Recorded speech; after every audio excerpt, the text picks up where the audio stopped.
Hey everyone, it's Fiona Edgar here. I'm an astrologer from Northern Ireland and I'm going to be talking about the full moon in Virgo, which is happening tomorrow at 5:47 p.m. UK time. If you're in the US or Australia, you will have to adjust that time.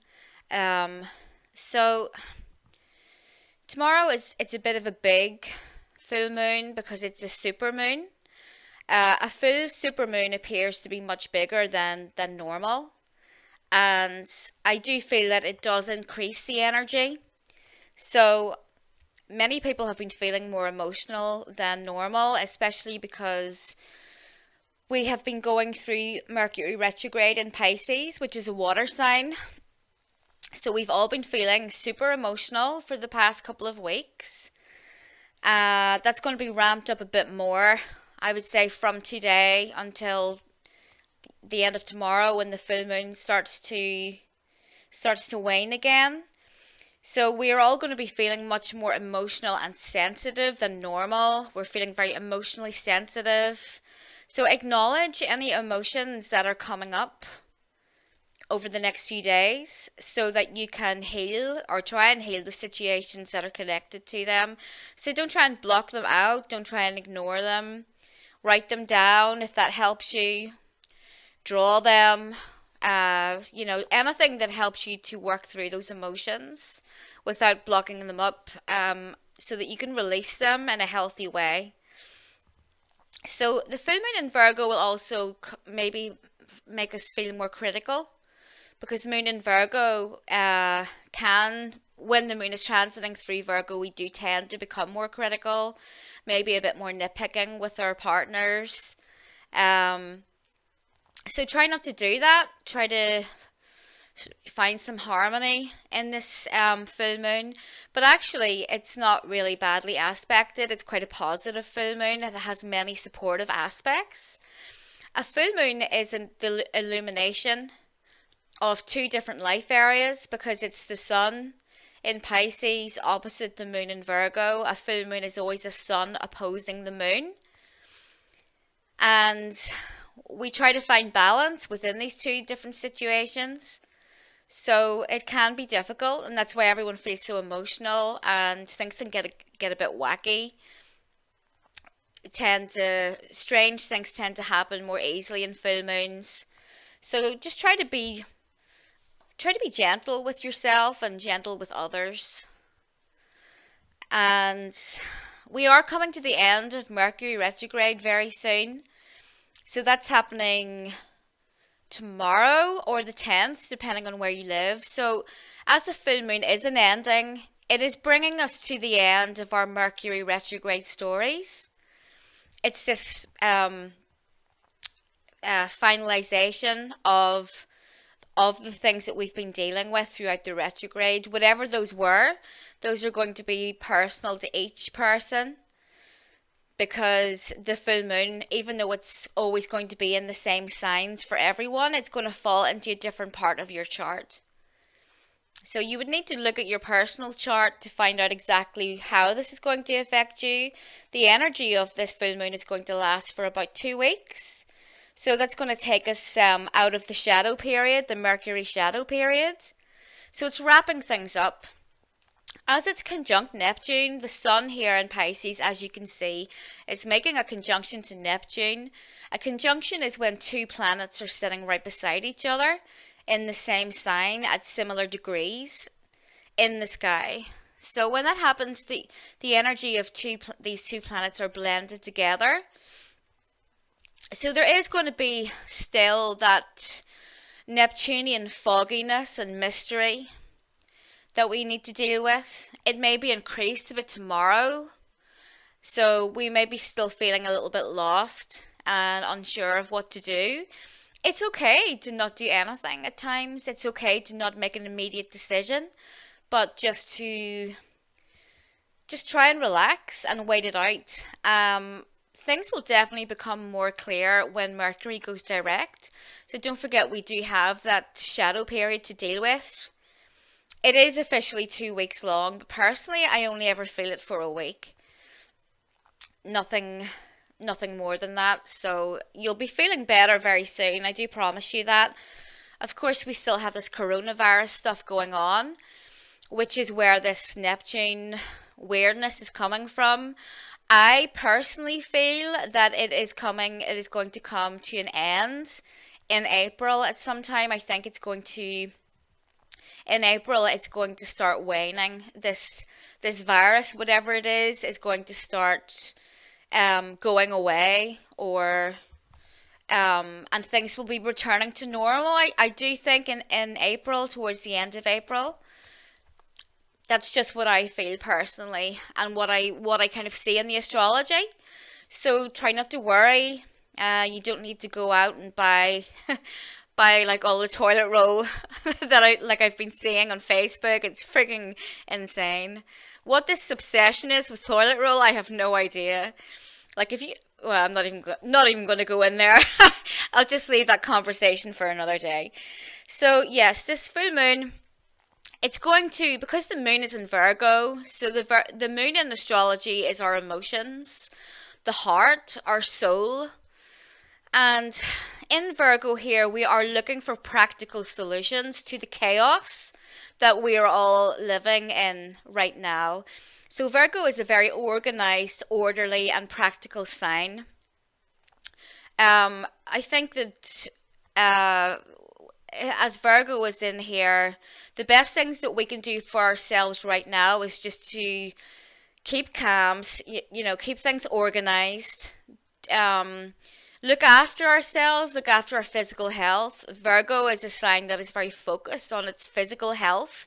I'm married to a double Virgo, and they love to take care of themselves physically, as we all should. So we should all be kind of taking a leaf out of Virgo's book in order to kind of combat this Neptunian fog and virus and diseases that are kind of hanging around right now. We're not knowing where they're coming from, or, well, we're not sure about any of those things, but what we can be sure of is how to take care of our physical bodies. So Virgo is ruled by Mercury, and Mercury can really overanalyze things and become obsessed with the smaller details. So try not to do that as well. Try not to worry. Worry is like the worst thing that you could do right now. You really need to calm, and just sometimes there are going to be things in the world that we cannot control and that you personally cannot control, and there's just literally no point in worrying about it. So just take extra precautions, look after your health, look after your family, and then simply go about your life as you were before. That is literally the best thing that you could do for yourself. Also, take comfort in your spirituality. Go and do some yoga, spend some time by the ocean, use a purifying bath with herbs in it to mellow your emotions, to make you feel more relaxed. So just take care of yourself. That's what it's about. It's about self-care. I mean, it's pretty well aspected, as you can see. The moon is making good aspects here to Mars, to Jupiter. So we are feeling that we're feeling this optimism for the future. We have faith that things are going to work out. And Mars here is giving us that extra a boost of energy to do the things that we really need done, to take care of those practical everyday things, like keeping your home tidy, going to work, running your errands, taking care of your kids. So we can't neglect any of that just because there is like this threat of a virus. We have to get on with things. So all of these planets here are helping us. There is an opportunity for a real emotional breakthrough over the next few weeks, to get back to where we were, a couple of months ago, before all of this virus stuff, or whatever your personal retrograde story is, before all of that happened and you were feeling better emotionally. Well, there's going to be an opportunity to get back to that. Relationships may be a little bit challenged over the next few weeks because Venus in Taurus here is making a loose square to Saturn. Saturn's nearing the end of Capricorn. So there may be a bit of a drag to deal with in terms of relationships, or a bit of confusion, illusions. Don't forget Neptune is all about illusions and not being able to see the reality. The reality here is Virgo. So just say to yourself, okay, well, I may be confused about things right now, but I'm going to give it a few weeks.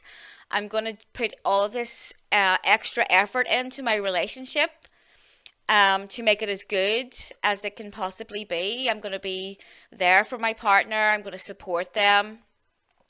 You may have to support your partner in terms of health, okay? Because Sun opposite Moon, that can be a relationship in Pisces opposite Virgo. Maybe your partner has a health crisis and you need to be there for them. Maybe you need to take a little bit of extra care around them. They need a bit of extra nurturing. Just be there for them. If you've been going through any hard times in your relationship, maybe you're bored or maybe you're in a bit of a stagnant period, do something different. Do something spiritual with your partner. Do something creative. Go to an art gallery. Do some art together. Watch a movie. Tomorrow is going to be, there's going to be a real desire to escape reality because of this Sun-Neptune conjunction. So don't do it the negative way by getting drunk or taking drugs or something else. Don't do that. Channel that energy in a positive way. Do some really deep meditation where you literally get transported off into some other realm. Shamanic journeying, if that's something that you do. Go into a forest, connect with the gods of your ancestors. These are all really positive ways to connect with this Neptunian energy in a very high frequency. Go outside, sit in the garden if it's good weather. Go for a walk in the forest. You just get in touch, ground yourself in nature. And pretty soon things will become a lot more clear when you do that. So the degree of the full moon tomorrow is at 19. So it's at 19 degrees 37 minutes. So 9 plus 1 is 10.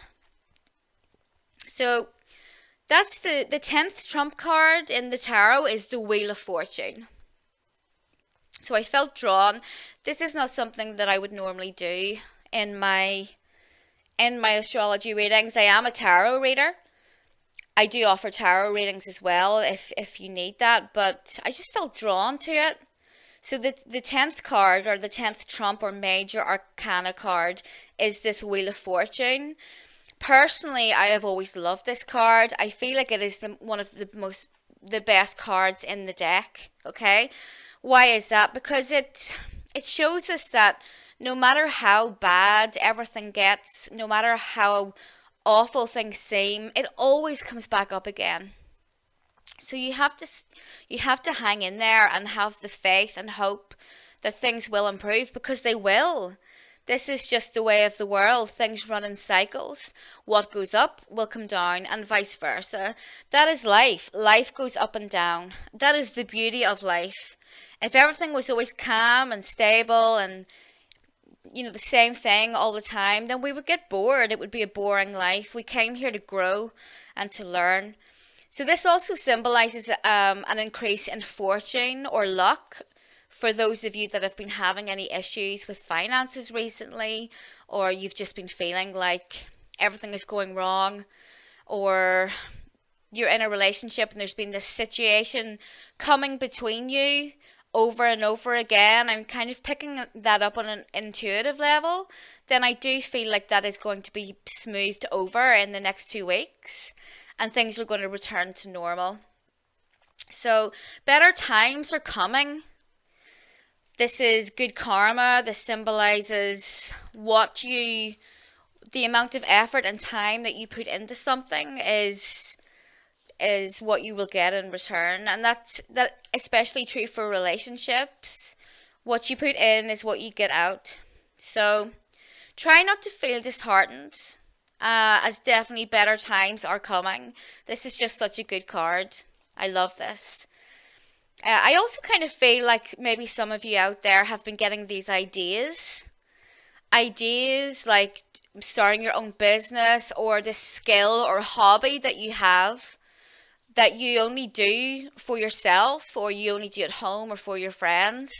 But actually, this is potentially a good business plan for you. That's just intuitive messages that I'm getting right now.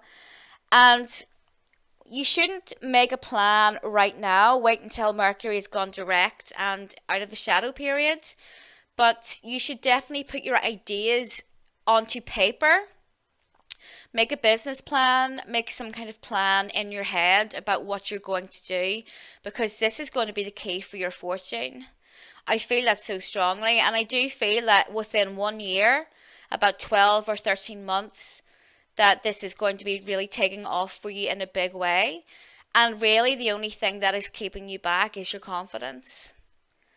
So if that is you, if that message is for you, then you know what to do, you know what you have to do. So overall, I would say that this is a pretty good full moon. There's nothing, I mean, the worst aspect is this Venus square Saturn, but I really wouldn't worry too much about that. It's just going to mean that you have to put some extra effort into your relationship to stop it from feeling like a drag. Okay? So we all know that none of us are perfect in relationships, and to keep a good relationship going and to keep it alive, we have to make effort. And that's simply what this is saying, and you will be rewarded with emotional harmony. So I think really that's all that I have to say about this full moon. Just take extra care with your hygiene and your health. You know, we're coming into the springtime, and it's springtime is a really good place to start for a new lifestyle, a new diet, you know, an exercise plan, maybe going to yoga, getting up earlier, and living more in tune with the natural cycles of the earth. Because when you do that, your health improves. I mean, I'm really guilty of staying up late. A lot of my clients are American, and I find myself staying up until maybe 2 o'clock every night, reading and doing things, because my last client has only been a couple of hours ago. But if you have the ability to, then go to bed earlier and rise with the sun if you can, because it makes such a big difference in terms of your mood. Get out there and get some sunlight. Take some vitamin D if you can't, if you live in Ireland like me and you don't see much of the sun. But really, this full moon is all about the promise of spring. Aries season is only a few weeks away. I love Aries season. That's when things in life really get to manifest, things get going. The winter has been such a long drag of darkness, and you kind of feel like you're trapped because you can't get outdoors because of the weather, and you just kind of feel like a caged animal. So the promise of spring is in Aries season. Aries season is where it all starts. Aries season is where we start to feel life in our bodies again, so it's not too far away. Anyway, guys, I hope you enjoyed that. You can visit my website if you want to book a private reading. It's www.fionaedgar.com. You can also subscribe to the articles that I write there. Read previous articles and watch interviews and other videos that I've done. So I'll be back soon with another video, and I'll talk soon, guys. Bye.